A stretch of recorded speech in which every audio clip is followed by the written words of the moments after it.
அண்மை செய்தியை பார்த்துக் கொண்டிருக்கிறோம். திண்டுக்கல் சிட்டி மருத்துவமனையில் ஏற்பட்ட தீ விபத்தில் 6 பேர் மூச்சு திணறி பலியானார்கள். இந்த நிலையில் அங்கு தடயவியல் நிபுணர்கள் ஆய்வு மேற்கொண்டு வருகின்றனர். திண்டுக்கல் இதுகுறித்து கூடுதல் விவரங்களோடு இணைகிறார் எமது செய்தியாளர் மணிமாறன். வணக்கம் மணிமாறன், உங்களிடம் இருக்கும் தகவல்களை சொல்லுங்கள். வணக்கம். திண்டுக்கல் திருச்சி சாலையில் காந்திஜி நகரில் உள்ள தனியார் எலும்பு முறிவு மருத்துவமனையில் நேற்று இரவு 9 மணி அளவில் கசிவு காரணமாக தீ விபத்தானது ஏற்பட்டது. இந்த தீ விபத்தில் தற்போது வரை 6 பேர் பலியாகி உள்ளனர்.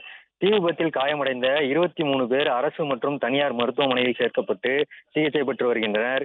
இந்த நிலையில் இன்று காலை தீயணைப்பு மற்றும் தடுப்பு பிரிவின் உதவி இயக்குனர் சரவணன் நேரில் ஆய்வு மேற்கொண்டார். மேலும் தீ விபத்து குறித்து அதிகாரிகளிடம் கேட்டறிந்தார். இதைத் தொடர்ந்து மேலும் மதுரை, திண்டுக்கல், தேனியில் இருந்து தடயவியல் நிபுணர்கள் 7க்கும் மேற்பட்டோர் அந்த குழுவினர் அந்த மருத்துவமனையில் தற்போது தீ விபத்திற்கான காரணம் குறித்து ஆய்வினை மேற்கொண்டு தடயங்களை சேகரித்து வருகின்றனர்.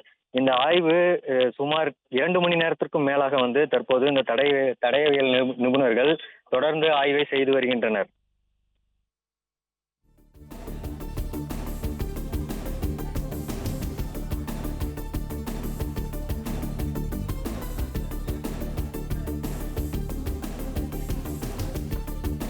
நன்றி மணிமாறன், உங்கள் தகவல்களுக்கு.